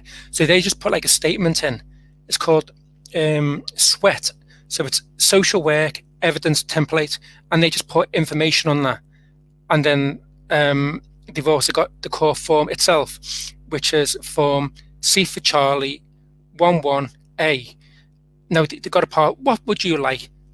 Adoption. If they put adoption on there, you know they're going to try to get adoption. They might have to negotiate and accept special guardianship order. Now, this is really important, because I'm aware now, you know, we've gone like enough 2 hours, well, an hour and a half into it, and I want to just help people to give them some hope. So there is a way to challenge an adoption, and the first one is to revoke. Now, revoke just basically means that you're asking a judge to cancel the order, and it can be done, and lots of parents have done it. Now, to revoke, you would need evidence to prove what the psychologist has said was wrong.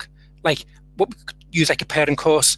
Like, if they said you don't protect your child, whatever, and you're a domestic abuse victim, you could go for an online course in safeguarding. You know, if they say you can't parent, and you've actually you fail what we call PAM, so it's Parental Assessment Manual, and it's like a parent diagnostic tool. If you fail that and they say you can't parent, again, you can do a certificate online, which is fucking outrageous, excuse my French. I know I'm a Christian, but sometimes you've got to sweat. But yeah, they can take your child on the fact that you didn't answer the questions correctly. That's called PAM. So if you do like a parent course, you can defeat that argument, and it does work, because I'm just helping a parent, as I say before, hope that we might have won this revoke argument. And there was like umpteen amount of professionals. Let's just say there were less than 10, but more than 5. There was a lot of professionals. This girl is allegedly got a low IQ. She had PAMs, professionals. She had Kafka's guardian. Every bloody person you can think of was against her. Yeah. But yet, this girl never had to give evidence, not once, in this revoke. So we might have won. Yeah. So there's hope. So that's called a revoke. Now, you revoke at the time where your child hasn't been placed with adopters. Now, if you fail to revoke, that's okay. That's fine. You get another chance. It's called opposed adoption. Now, the opposed adoption will come up. You get like a letter from the family court to say the adopters have applied to adopt your child permanently. Now, you can put in an opposed statement. So that's your second choice. Now, to revoke, this is very important also, you use court form A52, A52, and another form called F for Freddie, P for Paul, the number 2, and that's for permission. Now on the A52, if you've got more than one child, you will fill that form out. And for the FP2, you'll just fill one of those out for the case. and you ask for a directions hearing,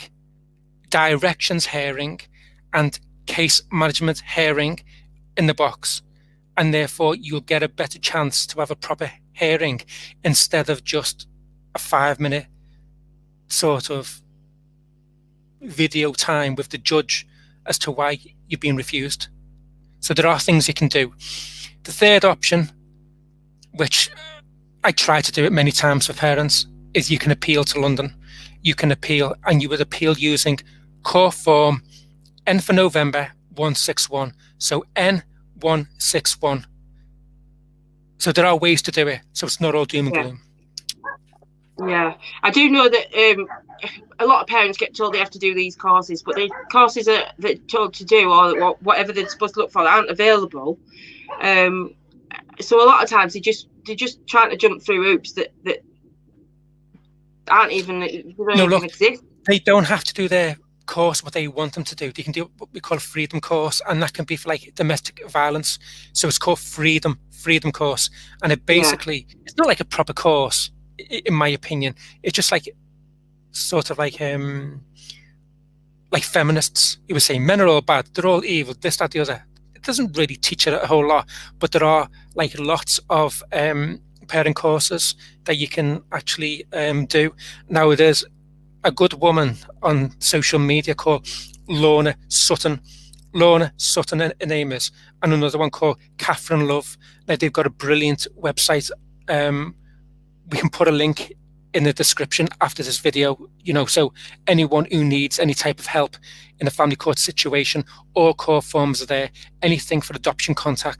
These girls, I've dealt with everything, and her name is Lorna Sutton and Catherine Love. So they're really good people to contact in terms of like parental courses. But the main course provider that I'm aware of is Solihull parent courses. That's been running a long time, that Solihull. Yeah. And Sharon, if you can tell, the families any other course that you're aware of, that'd be brilliant too.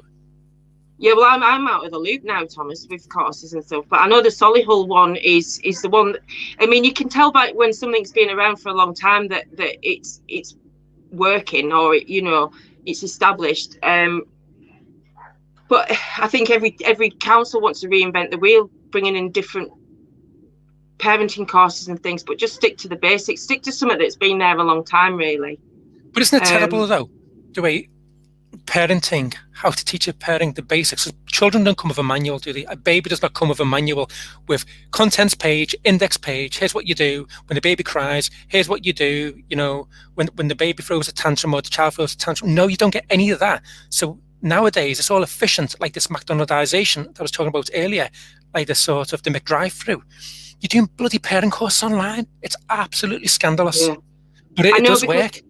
I used to get a book that was really interesting and then type up, spend in the summer when the schools were shut, it was a lot quieter. So I would type up information sheets for parents, just bullet points out of certain books that they're not going to have time to read, but you can bullet point certain things, advice sheets, to deal with tantrums or to deal with bedtimes or to deal. There's lots of I used to have little handouts like that, but talking them through it and then leave them the bullet points so that they kind of have a reference. But you can't, like I say, you've got to look at the family dynamics and how the family's set up and the support that family's got. And there's no one size fits all, is there? It's finding what suits you, really. Yeah, they're a different type of families. There's some, some of them have got like low IQs, which basically means is that their brain doesn't work as fast as everybody else's. They mightn't react as quick in a situation. That doesn't mean they're dangerous. It just means that they need to be taught a different way, like different horse for courses. I've butchered that saying, I don't know, but you know what I mean by it. The different ways and different means for different parents, and that's there are ways for them to keep the children, but they need to be taught, and if no one teaches them, how are they going to know? Well, I just think until they change the education system, we're going to have this fight in our hands, because they've cut out all the lessons that with practical skills that kind of prepare you as you get older, you know, for basic living, if you like. But they don't include any subjects that I used to say, you know, shouldn't we be teaching teenagers, boys and girls, child psychology or something like that, so that at least they have, for one, to be able to understand themselves a little bit better, and for another, to kind of prepare them to what to expect when they become parents in the future, which is what most of them do. Well, I don't know now though, because in 2015 they really pushed that the transgender agenda, and so I was sent on a dark, course. isn't it? So dark. Oh, I was sent on a course a weekend in London to go on a training weekend, a seminar thing about transgender, which at that point it was like, well, fair enough, people do feel like they're in the wrong body, but when you look at the depth of their intentions behind it, I mean, when they, fair enough, if, you know, they said this 7-year-old, after the summer holiday, they allowed him to come back to school wearing a dress rather than the boys' uniform. He could wear a dress, and everyone accepted him because that's what he wore when he was at home. But it's gone beyond that. It's like it's almost like, well, you can't just say, well, it's okay if you're transgender now, because when they're pushing it's got a dangerous meaning to it, in that sense that they're confusing children. But I think that's that part of that eugenics thing about, you know, not having children in the future, these children, you know. They start taking hormone blockers and things like that. They're pushing for kids to take hormone blockers and things. These globalists want to destroy the family. That is the nuts and bolts of it. And they'll do it in any way they can. They will say, you know what, you don't need to have a long-term commitment. You know, go into a casual relationship. You don't need to be heterosexual. Be gay, be free. Yeah. You know, look, I'm not against people who are gay. We are what we are. Yeah. I'm talking about an agenda here. I'm talking about an agenda to destroy the family. That's what I'm talking about. And that's entirely different. Yeah. It's absolutely an agenda to destroy the family. I mean, all this vaccine talk and things like that. I mean, when I was looking into Monsanto and everything, they were talking about what the sort of things they put into the water, into the food, which can cause infertility lower the sperm count in boys, or cause infertility in girls, and that's through the food and the water chain. And then there's an assault on the children from so many different sides. You know, it's like almost making sure that these people won't be able to reproduce in the future. And like you say, in the north, there's an assault on, there's more applications going into court for taking children. And I was talking to one of the women that started a group in Newcastle. She was a volunteer at Bernardo's, and so she was at a big meeting where they were talking. There was social workers and like these multi-agency team meetings where they can all get to know each other and all be on the same side when they get to these meetings and things. They have these multi-agency training days so they can all rub shoulders, and then they're all on each other's side when it comes against the parent in most cases. But and I've took myself off task there because I forgot what the point I was going to make. I was going to make a point there, but I've lost my thread. Can I interrupt?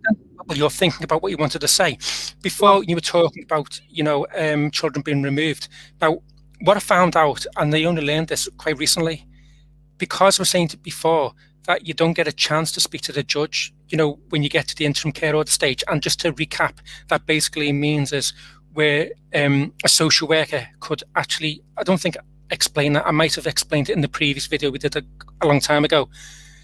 You can actually go to court straight away to get an interim care order straight away. So you get like a section 20, which basically means is you volunteer to let your child go into care, or there could be like a police protection order, which lasts, I think, 72 hours, or there can be an emergency protection order, which lasts for 7 days. But after any of those 3 or 4, they get what we call an interim care order. Now, this is the point where a parent could speak to a judge. So if she knows or he knows that that child is going to be going into care temporarily at the least, consider sacking your solicitor and speaking yourself, and it does work because I helped the parent. And now this child who they're going to take off this mum, which they're probably looking at adoption. The narrative has changed. They're praising this woman now. Oh, she's brilliant. Oh, she's fabulous. That's it. I'll tell you what I was going to say. She was at this meeting and they were discussing how to break the cycle of kids having kids in care, having kids that end up in care, to break that cycle so that these kids, you know, these parents didn't end up putting the kids in care, they'll remove them at birth. They won't work with them so that they're better parents and so they don't end up in care. They'll remove them at birth. And this is what they were talking about around this. So she left. She gave up. She walked out at that point because this woman has had children, her first child removed because of they didn't help her. She was a teenager. She ended up getting put in prison and everything so they could take a child. But yeah, and they've tried to take everyone since. But yeah, she walked out at that point because that's what they were discussing, how they would take these children at birth, and the likes of Bernardo's and everything are working in colluding with them in order to do that. So the NSPCC is the only organisation that I'm aware of. No, this is a fact. Who can actually, it's got the power to get a court order in its own name. Right. All this Dr. Bernardo's and the NSPCC, they have people who work for those companies and they need jobs. It's as simple as. If they don't have money coming in, they don't have jobs. Yeah. You know, so it is real, you know, what you're saying. I mean, there's a point I wanted to make before as well, but I've also lost train of thought. Go on, continue. Sorry. No, I'm glad that more people are talking about it now. And my hope, I guess, is that the more we talk about it, the more under the light it becomes, the more into the dark they have to go. So they have to back off. I know that Jerry Hanna was saying that he's got children back in the home within a matter of hours because they've said the right thing to the right people. You know, make the right sort of noises and but you have to know what you're saying and you have to know what you're doing, don't you? And that's where you come in, I guess. See, there are people who do help, but there are also people who exploit. Yeah. I've got to say this because you mentioned me and I help, and that's fair enough. But there are people who surface on Facebook who don't really have, shall we say, entirely a moral agenda. They're not entirely good people, right? There are Mackenzie friends out there because we've got to have some balance here. Come on, let's be realistic. Who are not exactly, I don't know who they are, but I know there are some sexual favors for help. Let's just call it what it is. Yeah. Some may say, I can help you for nothing. Come on. How can you help a parent for nothing? Do you have a mortgage? Do you pay your landlord? Do you have a car?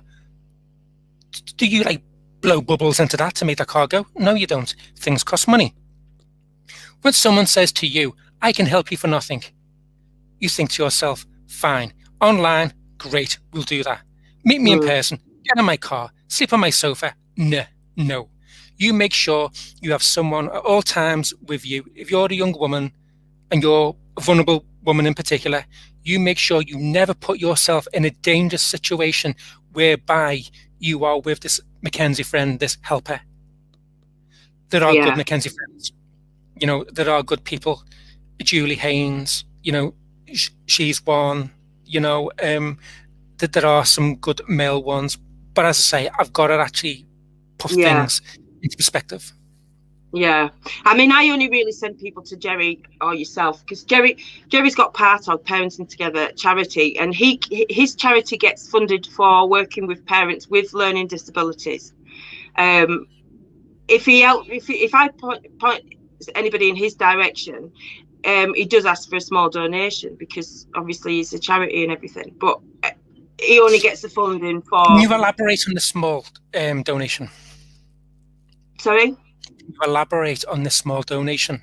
Well, I'm not sure. I don't go into details. I just leave it. I don't get involved in all of that. I do. And the parents come back and they tell me. All right. Now, Jerry Hanna, I don't really know what he does. I'm being honest with you. I really don't know what he does. I know what I do because I know the type of statements I have to put. They're professional. They're researched. They don't waffle on. They get to the point. Some parents, on balance, have told me that certain Mackenzie friends or certain helpers, let me just say, because I don't want to be fucking sued for defamation here, he's not particularly cheap. Right. Well, I don't know anything about. Like I say, I don't go into that. I've chatted with him a couple of times, and I just think if you can help some, like me, I let me say this. I've had to make a fucking template for defamation in case someone tries to sue a parent. It's that bad. Yeah. Honestly, it's that bad. I had to think, okay, this has happened with this Mackenzie friend. This has happened with this situation. This parent's told me the situation. They're threatened to take her to court to sue her. What can I do? I had to sit there and think of a defense for that parent. It's that bad. Yeah. Now, I'm not mentioning that Mackenzie friend's name, but there are like one or few. It's not Jerry, by the way, but no, there are 1 or 2, 3. Do you know what I mean?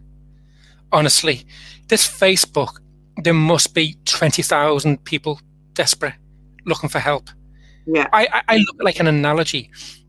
Actually, you've got like a very small island, and you've got shark-infested seas surrounding that island.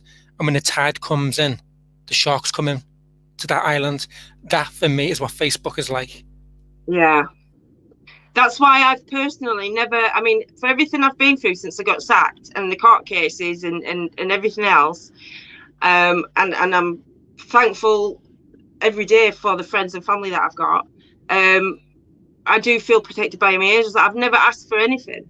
And I see other people, you know, go fund me this, go fund me that, PayPal me this, and I just think there's a certain person on Facebook who, when you look at her profile, she's got a number of profiles, and she's claiming to be this, that, and the other that you know she's not, and she must live on other people's money, and I just think how. She's barefaced, like she's that bad. I've watched early days. I watched some of her streams, and I think somebody had challenged her on something, so she got a backup, and she said things that I think proved that she tells lies, really, about her own children, really. And because I notice things like that, I'm very I've got like a built-in lie detector. You know, when you don't trust somebody, and so people trip themselves up, especially when they're cornered. And I don't really get involved in warning people off about other people, but for this person, I have done, because I just think you're dealing with vulnerable people. You're claiming to be doing this, that, and the other that you're not doing. And it's not just because I go, oh, well, I've never asked for money. I don't want people thinking that if I was going to travel somewhere to see somebody to help them out, right, I would probably say, if my tank was empty, I'd probably say, look, I ain't got the money to fill my tank, because that would be the truth. But I've not had to do that, really. But I do see these people, and I just think you're just the lowest of the low, because all the type of people that you're hooking in to give you money think that you're something that you're not, and they're giving you money for that reason. And then you see things going on, and you know where that money's going, if you like. And so, yeah, people like that are damaging for the cause, really. They are, and there's so many of them out there. They want fame, or they want fortune, or, you know, they think, oh, I want a piece of that. I mean, the only reason I'm on here, because public speaking is not really a favourite thing for me, but it's... You're doing amazing. You're absolutely amazing, Gary. It's important, though, to get the truth out there, isn't it? When you've seen that corruption firsthand, when you've seen how all of these authorities work, and even when I went to court, right, for that, when I reported grooming from when I was a child from a family member, and it was like a 40-year-old case, and I hadn't intended it to go to court, but the corruption in that court, as a victim, I didn't feel, I've never put myself in the victim role, but they sat me in a room next to the courtroom they waited till his barrister and solicitor come out of the courtroom, and then they moved me around the table facing the window, and then he came and stood outside the window, just standing there. And she was just making out she moved me because she said, oh, I need to shut these blinds. And so I had to move around the other side of the table, and she was messing about with these blinds that didn't close, obviously. And I think that was just complete intimidation. She was trying to intimidate me before I went into court. And I said to the police that you know, how come the CPS is taking this to court? Because there's no evidence. It's my word against his. There's no living witnesses. It won't even stand up in court. Why are the CPS jury and everything, right? Complete waste of taxpayers' money. Why are they doing that? And she said, oh, apparently they've got all this funding now for historical child abuse cases. And I thought, well, Middlesbrough, for God's sake, there must be a lot more cases worth that money than this. This isn't even going to get, you know, anywhere. I knew that before I went in there, but I just went along because the CPS had set it all up. But yeah, that's what they did to me in the court. And I'm sure it was to try and intimidate me. But I mean, I turned up to give me evidence, and then I didn't bother the rest of the week. I got the verdict told to me over the phone at the end of the week, which I knew what it was going to be. And I wasn't interested. It was just a farce, basically.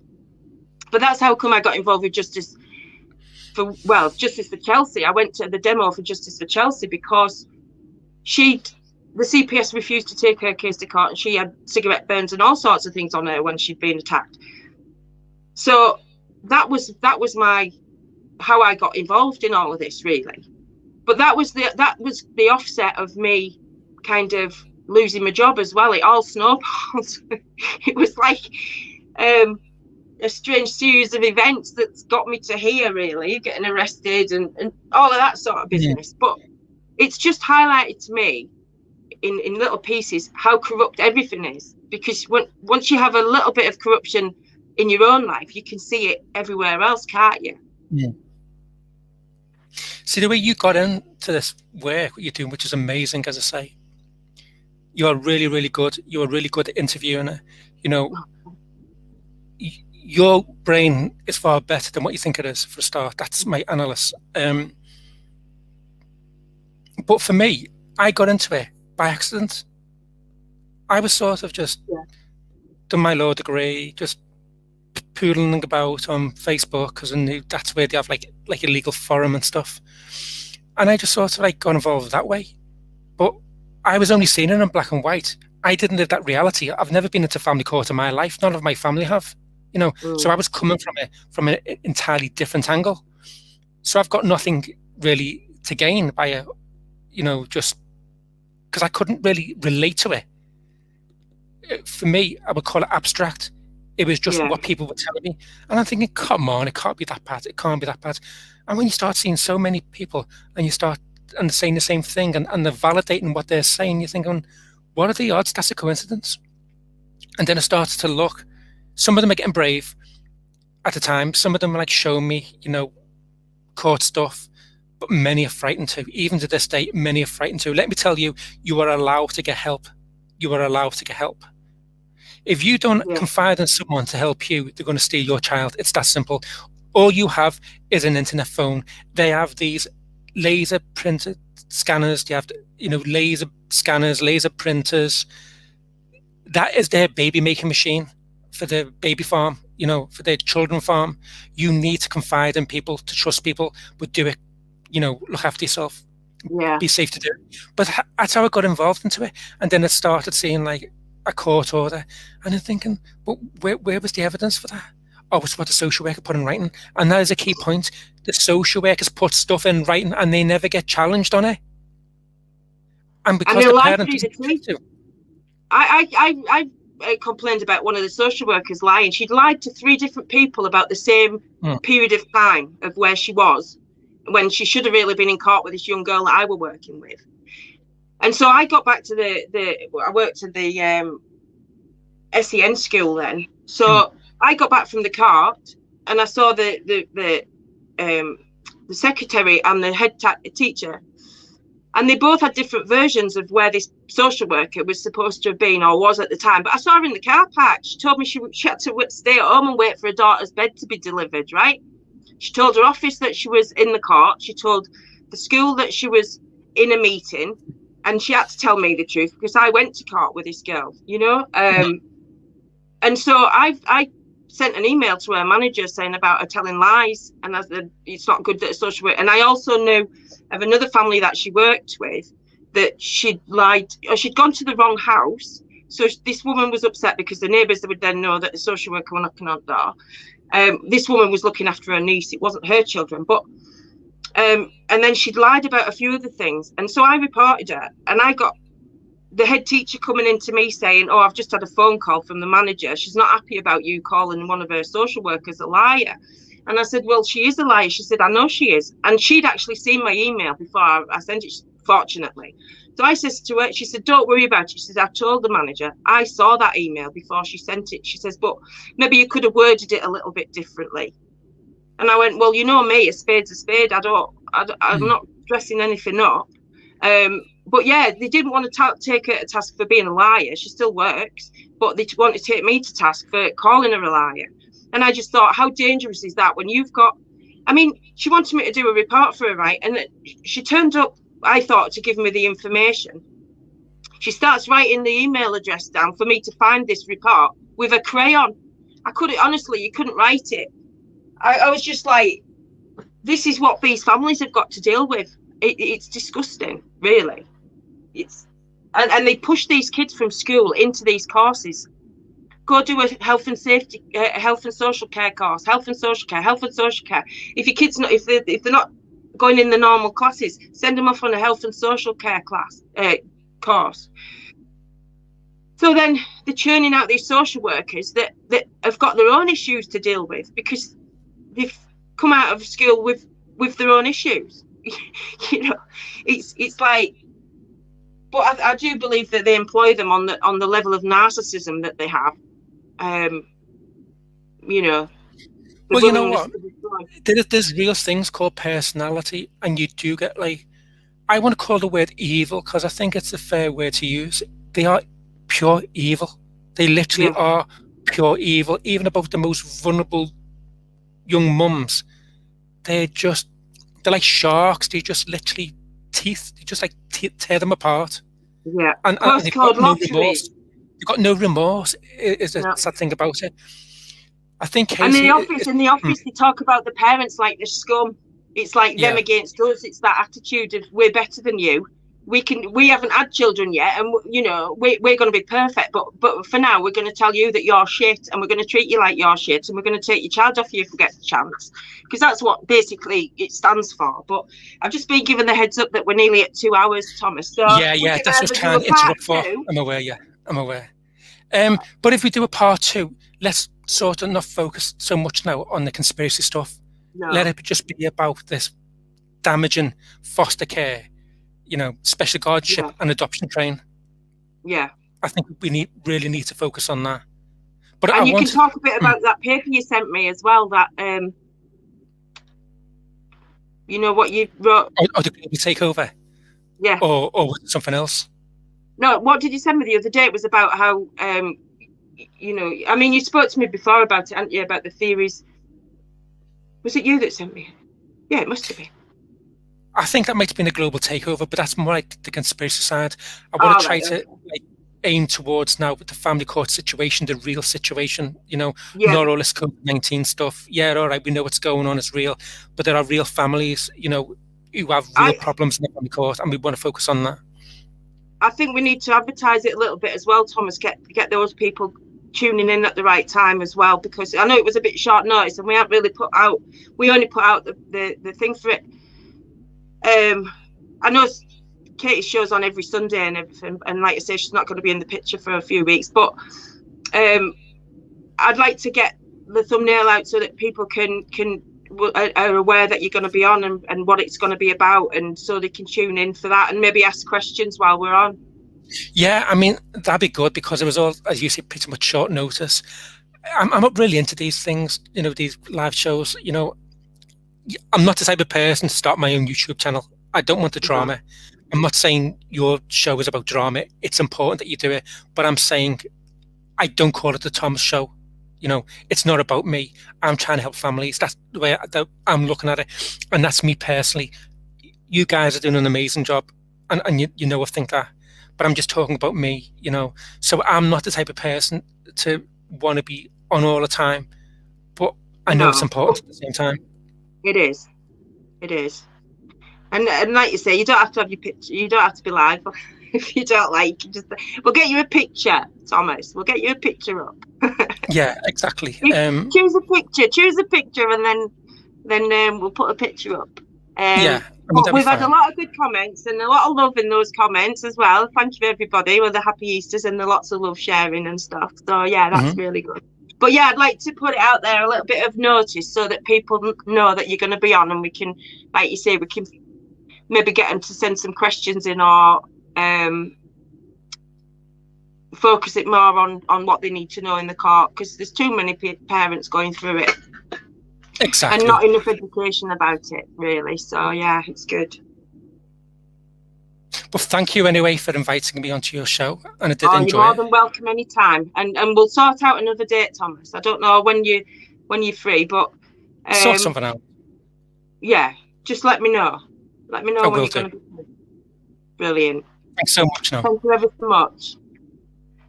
We'll go to roll. I don't know if you want to stay on, Thomas, and have a quick chat with Katie behind scenes when we finish. No, I mean, that's fine. I can just maybe chat in PM or whatever. That'll be fine. All right. Okay, then. Well, it was lovely talking to you. And you too. We'll speak soon. Thank you.